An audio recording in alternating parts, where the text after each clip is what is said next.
C'est un immense plaisir pour moi de pouvoir poursuivre cette série de ce bulletin prophétique intitulé « À propos de la Turquie ». C'est l'une des nations qui, sans l'ombre d'un doute, comme nous l'avons déjà vu et comme nous allons continuer à le corroborer, le confirmer, le démontrer et le prouver à travers les Saintes Écritures, sera l'une des nations les plus importantes. On pourrait l'appeler une nation spéciale, qui sera liée au gouvernement final du futur personnage ou dictateur mondial appelé dans la Bible l'Antéchrist, entre autres noms. Nous avons également vu comment la Turquie a fait partie non seulement des écrits des prophètes de l'Ancien Testament, mais aussi comment son nom continue de se manifester avec une preuve immense, principalement dans la prophétie d'Ézéchiel, chapitres 38 et 39, connus sous le nom de Gog et Magog. Nous allons démontrer à cette occasion, dans cette deuxième partie de ce bulletin si important, de quelle manière la Turquie fait partie du gouvernement final de l'Antéchrist. Dans Ézéchiel 38 et 39, il se forme une coalition de nations que l'on peut définir ou appeler la Confédération de la Méditerranée. Une coalition de nations presque toutes musulmanes, à 95%.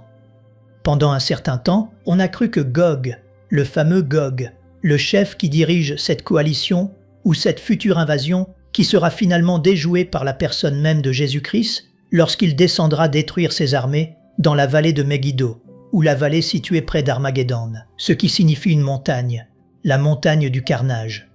On a cru que Gog était lié à d'autres régions, mais la Turquie y figurera.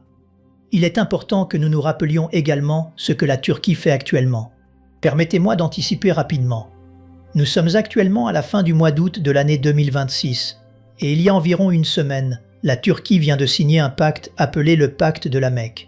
Écoutons cela avec beaucoup d'attention pour voir de quelle manière inattendue et surprenante les prophètes hébreux, il y a 2600 ans, ont pu prophétiser au sujet de nations qui n'existaient pas alors, mais qui sont aujourd'hui les protagonistes principaux au Moyen-Orient. Il y a environ une semaine, vers le 15 août, un traité a été signé, ce que l'on a appelé le pacte de la Mecque, où nous voyons la Turquie s'unir à l'Arabie Saoudite et au Pakistan. Regardez ce triumvirat, cette trinité satanique qui émerge et surgit au Moyen-Orient. Voyons les conséquences et les résultats qui découleront de cette fameuse alliance. Nous avons d'abord la Turquie, qui possède la deuxième armée la plus puissante de l'OTAN après celle des États-Unis. Je répète, la Turquie est actuellement, nous sommes en août 2026, pour ne pas nous tromper, la deuxième armée la plus puissante de l'OTAN. L'OTAN est l'organisation du traité de l'Atlantique Nord, formée après la Seconde Guerre mondiale pour empêcher l'avancée du communisme sur l'Europe. On peut donc conclure en disant que l'OTAN est l'armée de l'Europe. Très bien. L'Arabie Saoudite, elle, possède tout l'argent du monde, en plus du pétrole. Et le Pakistan possède toutes les bombes nucléaires que nous pourrions imaginer. Regardons à nouveau ces nations. La Turquie, avec l'armée la plus puissante du monde. L'Arabie Saoudite, avec l'une des nations les plus puissantes au monde en pétrole et en richesse. Et le Pakistan, une nation dotée de toutes les bombes nucléaires. Le lendemain de la signature de ce pacte, le Pakistan a fait cette déclaration, que vous pouvez trouver sur Google. Nous allons nous réunir, toutes les nations, où nous devons nous réunir pour pouvoir combattre contre Israël. Imaginons cela. Ils viennent de signer ce pacte, et immédiatement, la nation d'Israël entre à la table des discussions comme l'objectif principal de ces nations pour pouvoir les détruire. En d'autres termes, ce pacte établi par la Turquie, l'Arabie Saoudite et le Pakistan stipule que n'importe quelle nation, selon le même principe que l'OTAN dans son article 5, n'importe quelle nation qui s'en prendrait actuellement à la Turquie ou qui essaierait de faire quoi que ce soit contre l'Arabie Saoudite ou le Pakistan, verrait toutes les autres nations entrer en conflit. C'est pourtant l'un des alignements les plus accélérés qui a eu lieu au Moyen-Orient, manifestant les protagonistes de l'invasion que nous allons étudier dans Ézéchiel, chapitre 38. Nous voyons d'abord que dans Ézéchiel 38, certaines nations sont mentionnées qui allaient figurer, je le répète, alors qu'elles n'existaient pas il y a 2600 ans, mais que nous pouvons identifier aujourd'hui par la région géographique où elles se trouvent. Voyons par exemple ce que dit le verset 2, qui se réfère à Gog comme prince souverain de Méshek et de Tubal, et prophétise contre lui. Dieu ordonne à Ézéchiel de diriger cette prophétie vers ces nations et, plus tard et directement, vers Gog, qui n'est ni plus ni moins que la personne de l'Antéchrist. Très bien.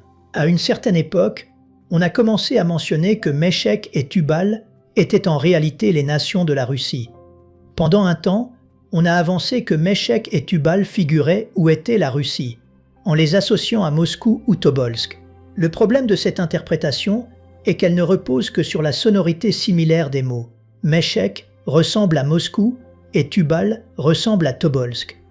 Imaginons donc que, par le simple son de ces mots, on en conclut qu'il doit s'agir de Moscou et de Tobolsk. Cependant, Méchec et Tubal sont également mentionnés dans le livre d'Ézéchiel, au chapitre 27, verset 13. Qu'est-ce que je veux établir par là? Démontrer que Méchec et Tubal n'appartiennent pas à la Russie, comme nous allons le voir, mais qu'ils appartiennent à la nation de la Turquie.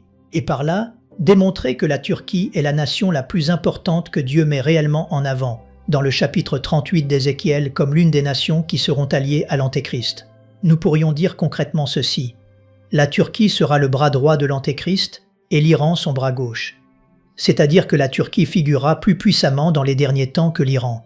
Rappelons-nous que cela fait plusieurs mois ou années, lorsque le conflit et la guerre ont commencé entre les États-Unis et Israël contre l'Iran, et que le monde a cru que c'était la troisième guerre mondiale, que nous l'avons dit clairement dans ces bulletins prophétiques. Cherchez-les sur YouTube sous le nom de Armando Aldusin Ministries, et vous verrez clairement que nous avons pu donner ces prophéties en accord avec la Bible, sans aucun sensationnalisme et sans parler avant que les choses n'arrivent.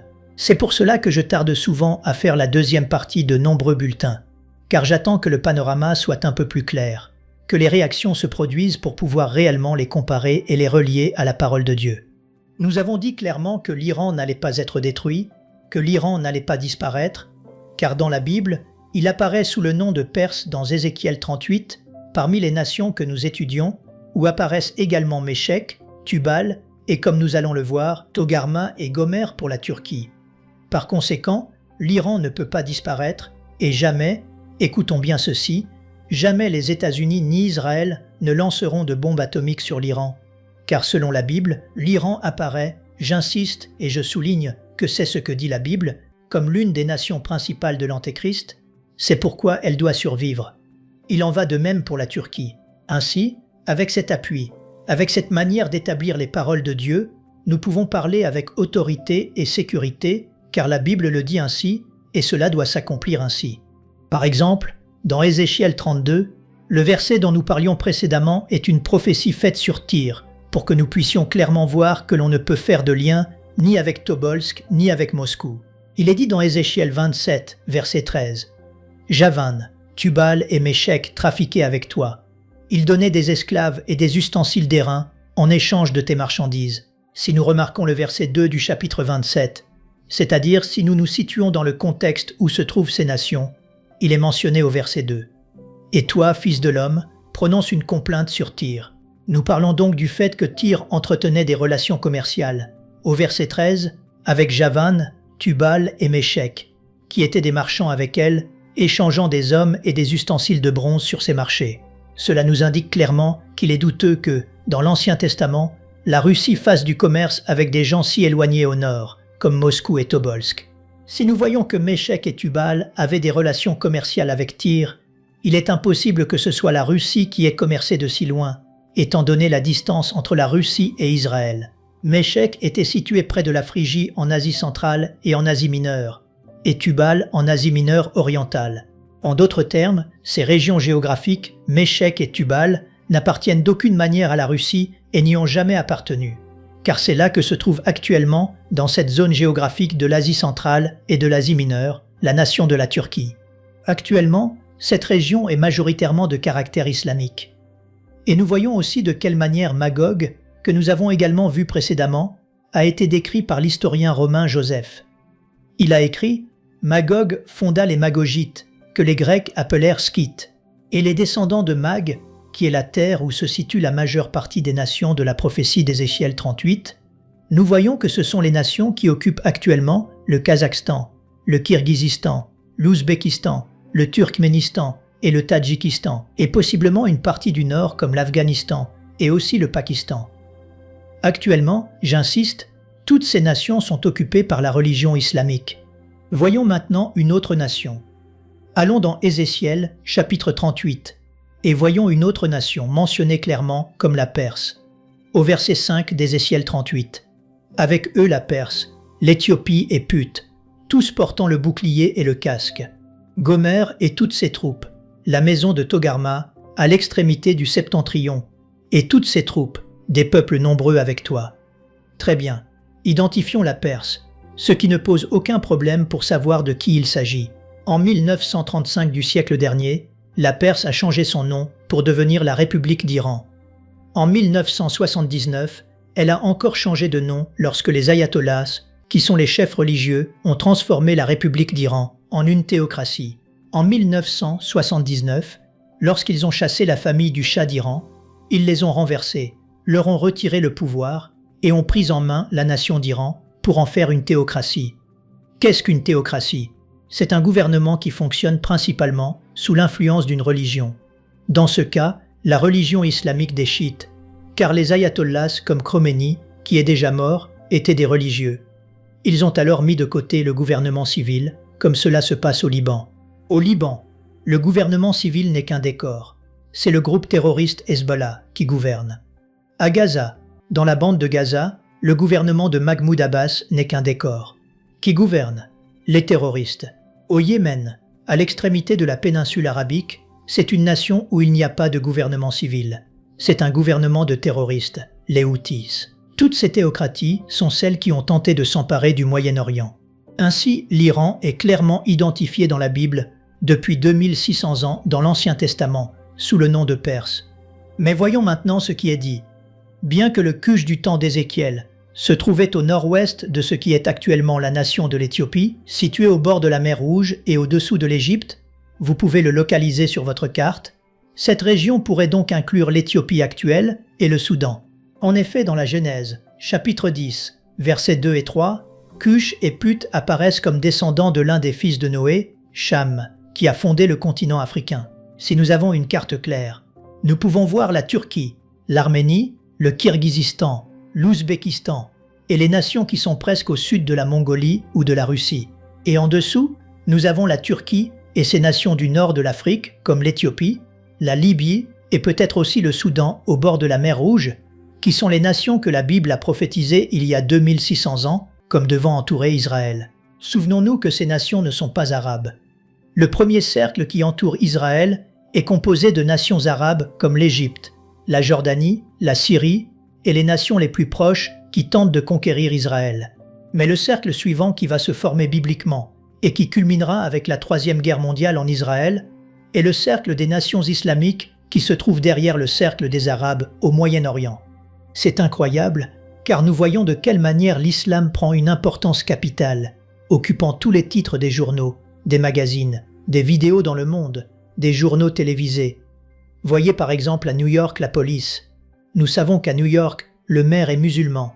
Et bien maintenant, la police de New York installe des pupitres dans la rue, ordonnés par le maire, pour que les femmes à New York portent la burqa et puissent se couvrir la tête. Ils avancent à une vitesse impressionnante. Les 80 000 islamiques ou musulmans qui sont partis du Maroc vers l'Espagne par le détroit de Gibraltar, 80 000 réfugiés qui tentent d'envahir l'Europe de toutes parts, depuis la Grèce, la Syrie, l'Irak et maintenant par le Maroc, essayant d'entrer en Europe pour affaiblir les nations. C'est impressionnant. Au Mexique aussi, par Chetumal et le Chiapas, il y a une invasion impressionnante de musulmans. Il y a peu, ils ont eu une réunion au Costa Rica, en Amérique centrale, avec des personnalités politiques du Qatar, de pays arabes. Nous nous demandons, que font-ils?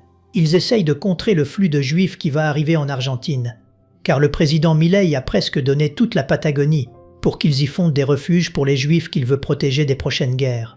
Ainsi, le monde manifeste continuellement des douleurs de l'enfantement. Nous nous trouvons presque comme un monde au bord du chaos, comme une cocotte minute sur le point d'exploser, mais principalement en raison de la présence et de l'influence de la nation de la Turquie. Mais passons maintenant à quelque chose de beaucoup plus important qui va nous stupéfier, pour que nous puissions découvrir l'importance que Jésus-Christ lui-même a donnée à la Turquie dans le chapitre 2 de l'Apocalypse. Voyons maintenant comment, dans l'une des lettres de l'Apocalypse, Jésus-Christ qualifie la Turquie de trône même de Satan. Écoutons ceci, s'il vous plaît, dans Apocalypse 2, versets 11 et 12. « Que celui qui a des oreilles entende ce que l'Esprit dit aux églises. Celui qui vaincra n'aura pas à souffrir la seconde mort. » Écrit à l'ange de l'église de Pergame. Pergame se trouve en Turquie. En réalité, presque les 7 églises mentionnées dans Apocalypse 2 et 3 se trouvaient toutes précisément dans la zone géographique de la Turquie. Quelle ironie, n'est-ce pas? Et la même, à Pergame, dans une zone géographique de la Turquie. Jésus-Christ désigne l'endroit où Satan a son trône, où se trouve le trône de Satan. Le Christ situe le trône de Satan il y a 2000 ans, dans la région géographique qu'occupe actuellement la nation de la Turquie. Mais voyons quelque chose de beaucoup plus intéressant pour découvrir ce qu'est ce trône que le Christ appelle une possession satanique. Car au sens propre, ce fut le cas. Cette description du trône de Satan se réfère à une magnifique statue gigantesque assise sur une haute colline de la ville de Pergame. Il y a 2000 ans, il y avait une statue gigantesque là-bas, sur l'une des collines de Pergame, que les Grecs avaient édifiée avec leur temple dédié au dieu Zeus, le dieu grec Zeus, au IIe siècle avant Jésus-Christ. Il est très intéressant de noter que les Grecs adoraient plusieurs dieux, comme nous le savons. Mais ils considéraient Zeus spécialement comme le dieu du ciel et du tonnerre, et comme le roi de toutes les autres divinités célestes ou astrales. Les Grecs adoraient ces dieux, et plus tard les Romains aussi, car la culture romaine a absorbé les traditions, la culture, la langue grecque et les coutumes grecques. Ils ont commencé à adorer aussi Zeus, mais sous le nom de Jupiter, la planète. Les Romains l'adoraient sous le nom de Jupiter. Il existe actuellement suffisamment de preuves pour voir qu'Allah, le dieu des musulmans, est la contrepartie arabe claire de Baal, de Sin, de Zeus ou de Jupiter. Ce n'est donc pas une coïncidence. Dans les temps pré-islamiques, l'adoration d'Allah, tout comme l'adoration de Baal, étaient toutes deux des religions astrales. Et avant que Mahomet ne surgisse au VIe siècle pour fonder l'islam, la religion dérivée des musulmans chiites et sunnites, il possédait une multitude de dieux. Mahomet fut celui qui apporta la conversion de tous ces dieux en un seul Dieu qu'il appela Allah. Ils commencèrent alors à cesser d'adorer la lune et les étoiles. Mais nous observons que Jésus ne se réfère pas à l'autel de Pergame comme au trône de Zeus, mais comme au royaume de Satan. Nous pouvons donc supposer que Jésus l'a fait pour une raison précise, alors que plusieurs des empires ou bêtes de l'Ancien Testament adoraient divers dieux sous différents noms. Jésus se réfère directement à Zeus comme étant le dieu principal de l'empire qui gouvernait en tant que Satan. Nous pouvons donc savoir clairement pourquoi Jésus appelle Pergame, ou la Turquie, le trône de Satan. Zeus était en réalité un déguisement de Satan, personnifié avec une toge grecque. Ce point est crucial si nous voulons comprendre la nature de l'œuvre de Satan dans les derniers jours que nous vivons actuellement. Nous avons déjà identifié la résurgence de l'Empire islamique comme l'avant-dernier empire de l'histoire. Et nous pouvons aussi identifier Allah avec le symbole de Satan. Mais maintenant, non seulement Jésus compare Zeus à Jupiter et à Satan, mais il déclare aussi que c'est le trône même. C'est-à-dire que Jésus indique qu'il y avait un établissement spirituel là, dans la nation de la Turquie, dans la région de Pergame. Lorsqu'il parle d'un trône, nous parlons d'un roi, et un roi a des sujets, une autorité, une influence, et nous voyons ici que c'était la base spirituelle, principalement géographique, en Turquie, la nation qui se maintient aujourd'hui sur le même territoire.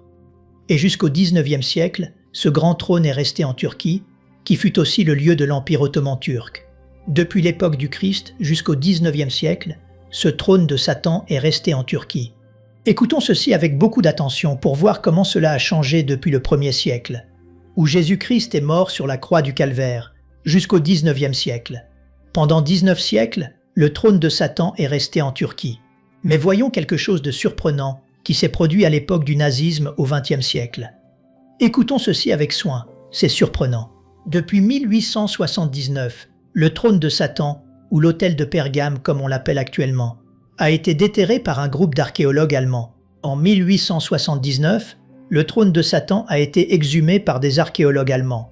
Et l'autel qui se trouvait à Pergame a été expédié loin de son lieu d'origine et de l'Empire ottoman, pour être reconstruit au musée de Pergame à Berlin en 1900, voyons que ce n'est pas une coïncidence. Quand Hitler est arrivé au pouvoir, l'importance qu'il a donnée à ce trône qui était en Turquie et qui a été transféré à Berlin au XIXe siècle est frappante. En 1934, Adolf Hitler devient le dictateur de l'Allemagne et ordonne la construction d'un pupitre, d'une tribune où, vous l'avez vu dans les films, Hitler montait pour lancer ses messages et ses prêches à des millions de personnes. Il ordonne que l'on construise sur le champ Zeppelin de Nuremberg, spécifiquement l'autel de Satan, ou une copie exacte du trône de Zeus, pour qu'il fasse partie de la plateforme d'où il s'adresserait au peuple allemand. Il ne fait aucun doute que des milliers de livres ont été écrits détaillant la profonde nature occultiste du régime nazi. L'architecte nazi Albert Speer a utilisé l'hôtel de Pergame de Turquie comme modèle pour ce pupitre. C'est lui qui l'a construit, et il a été placé au milieu de la réplique de l'hôtel de Pergame. À la lumière de son esprit antisémite, nous pouvons conclure qu'Hitler s'est débrouillé pour que l'esprit satanique qui était à Pergame soit présent partout où il prêchait. Demandons-nous, quelle était la relation? Nous avons ici, à Pergame, au temps du Christ, le trône de Satan en Turquie. Près de 2000 ans passent jusqu'à la Seconde Guerre mondiale, et Hitler s'intéresse à cet hôtel. Il envoie un architecte et archéologue, Albert Speer, lui faire une réplique de cette statue de Zeus pour qu'il la fasse là-bas, en Allemagne, à Berlin, et qu'elle fasse partie de la plateforme où Hitler voulait exposer ses discours. Nous voyons donc une très grande association satanique entre le nazisme et le satanisme, l'occultisme, car presque tous les généraux d'Hitler étaient liés à l'occultisme, à la sorcellerie, etc. Et nous voyons enfin ce qui est intéressant dans tout cela. En mars 2006, déjà au XXIe siècle, la nation de la Turquie, et c'est le point principal de cette association, après avoir échoué à convaincre l'Allemagne de rendre l'hôtel, le président Erdogan a dit aux Allemands « Rendez-nous l'hôtel car il nous appartient ». Ils ont décidé de construire une réplique parfaite de cet ancien hôtel sur la colline antique de Bergama, c'est-à-dire l'ancien site de Pergame. Cela nous laisse penser de manière indubitable que si le même esprit antisémite sombre qui semble avoir suivi l'ancien hôtel satanique en Allemagne est maintenant accueilli à nouveau en Turquie. Examinons la nation moderne de la Turquie pour voir si elle correspond aux autres exigences politiques et militaires, pour être qualifiée comme l'une des nations dirigeantes du futur gouvernement de l'Antéchrist. Voyons rapidement la position politique et stratégique de la Turquie, pour terminer et confirmer pourquoi la Bible, il y a 2600 ans, place la Turquie et l'Iran comme les nations principales, la main droite et la main gauche du futur gouvernement de l'Antéchrist. Premièrement, la Turquie est située culturellement et géographiquement entre l'Orient et l'Occident. C'est la seule nation au monde qui se trouve au milieu de deux hémisphères. Deuxièmement, elle est située entre le Moyen-Orient et l'Europe. Politiquement, elle est située entre Israël et le monde musulman. Et religieusement, entre les nations islamiques modérées et radicales. La Turquie a rejoint l'OTAN, l'armée de l'Europe, en 1952, en même temps que la Grèce, et a été admise pendant la guerre froide en raison de son emplacement stratégique qui convenait à l'OTAN. Ils l'ont admise immédiatement dans l'armée de l'Europe, de l'Asie et du Moyen-Orient. Actuellement, elle possède la deuxième plus grande armée de l'OTAN après les États-Unis et reste un allié clé grâce au détroit du Bosphore et des Dardanelles qui relie la mer Noire à la mer Méditerranée. L'OTAN a été fondée en 1949, compte aujourd'hui près de 32 membres, et la Turquie y est restée pendant 74 ans. Je veux terminer par ceci. Si actuellement la Turquie appartient à l'OTAN avec les nations d'Europe, et que les États-Unis y appartenaient aussi, les États-Unis sont presque sur le point de sortir, ils ne veulent plus rien savoir de l'OTAN, et que maintenant la Turquie fonde un pacte avec l'Arabie Saoudite et le Pakistan pour former un autre groupe similaire à l'OTAN, eh bien, si la Turquie doit faire partie du gouvernement de l'Antéchrist, elle doit logiquement sortir de l'OTAN européenne. Et nous verrons cela avec le temps. C'est ce que dit la Bible. Je ne suis pas un prophète, je dis ce que dit la Bible. La Turquie doit sortir de l'OTAN, parce que si elle fait partie du gouvernement de l'Antéchrist, elle ne peut pas rester non plus au sein de l'armée de l'Europe. De plus, la Turquie, tout comme l'Iran, croit en la venue du Mahdi, le fameux Messie qui viendra gouverner le monde entier et qui doit surgir à travers une conflagration ou une guerre mondiale. C'est la raison pour laquelle le Moyen-Orient s'embrase actuellement. Comme dernière nouvelle, je vous le dis, Trump, le président des États-Unis, a déjà retiré ses soldats d'Irak et de Syrie où se trouve Jolani, un chef mis en place par la Turquie. Lorsqu'il a fait le coup d'État, Jolani était l'ancien commandant de l'EI en Syrie pour chasser le président Assad. Il a été soutenu et financé par la Turquie. Ainsi, tout le nord de la Syrie est aujourd'hui complètement gouverné par la Turquie.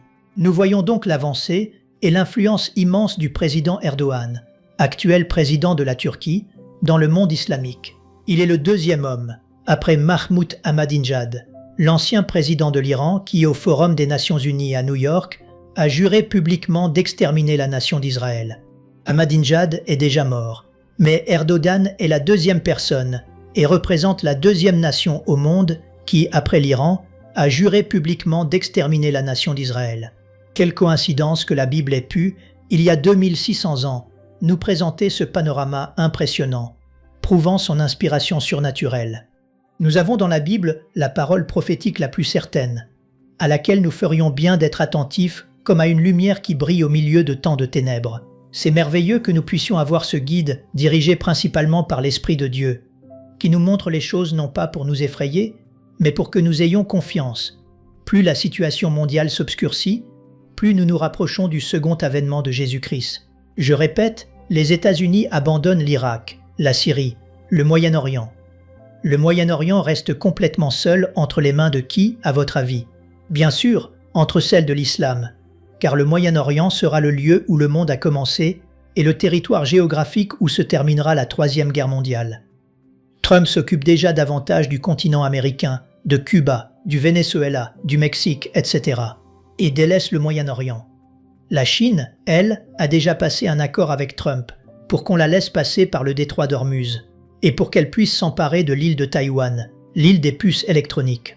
Ainsi viennent tous les accords politiques actuels entre les présidents de Chine, de Russie. Les Iraniens sont les seuls qui ne veulent ni ne respecteront jamais aucun accord. Ils effraient les nations arabes au point que l'Arabie saoudite a fait un pacte avec la Turquie et le Pakistan contre toute nation qui les attaquerait. Nous sommes donc dans un monde complètement bouleversé. Mais à la lumière de la Bible, nous savons clairement vers quoi nous nous dirigeons. Si vous êtes un croyant, si vous avez fait de Jésus-Christ votre Seigneur et votre Sauveur, et si vous avez cru que sur cette croix il a payé pour vos péchés, et qu'au troisième jour il est ressuscité des morts, vous avez la garantie de la vie éternelle. Vous devez avoir une paix qui surpasse toute intelligence. Comme le dit le prophète Ésaïe, « À celui qui est ferme dans ses sentiments, tu assures la paix, parce qu'il se confie en toi. » Ainsi, plus nous pensons à Dieu et à sa parole, plus la paix et la sécurité viennent dans notre cœur, et jamais nous ne perdrons la boussole. Nous pourrons dire comme l'apôtre Paul avant de mourir, « Je sais en qui j'ai cru, et je suis persuadé qu'il a la puissance de garder mon dépôt pour ce jour-là, pour tous ceux qui aiment son avènement. » Attendez-vous la venue de Jésus-Christ lors de l'enlèvement de l'Église? Si c'est le cas, soyez heureux, car cette promesse est réelle et très bientôt, plus vite que nous ne l'espérons. Nous serons avec lui au ciel. Que Dieu vous bénisse et nous nous verrons là-haut très bientôt. Nous aimerions vous donner l'opportunité de faire de Jésus le Seigneur de votre vie. Voulez-vous bien prier avec moi? Dites Seigneur Jésus, je me repens de mes péchés. Viens dans mon cœur. Je fais de toi mon Seigneur et Sauveur. Et merci Seigneur pour le baptême du Saint-Esprit en moi. Dans le nom de Jésus. Par cette simple prière, nous croyons que le Saint-Esprit vous conduit sur le chemin de la nouvelle naissance. Allez dans une bonne église dont le fondement est la parole de Dieu, passez par les eaux du baptême et donnez à Dieu la première place. Nous espérons de tout cœur que ce message vous encouragera. Si vous connaissez quelqu'un qui puisse être encouragé, s'il vous plaît, envoyez-le lui pour nous aider à atteindre plus de gens et à propager l'Évangile. Édifions le corps de Christ ensemble. Appuyez sur la cloche des notifications et merci infiniment de nous soutenir en vous abonnant à notre chaîne. N'hésitez pas à laisser vos requêtes de prière dans la section des commentaires. Sachez que même si vous ne voyez pas de réponse à votre requête, que ce soit sur YouTube, email, Facebook ou sur Messenger, nous avons prié pour vous. Nous invitons humblement le corps de Christ à soutenir chaque requête en écrivant une prière dans la section commentaires. Tenez-vous ferme dans la foi avec nous pendant que nous prions. Que la grâce et la paix du Seigneur Jésus-Christ soient avec vous tous et qu'il vous bénisse merveilleusement.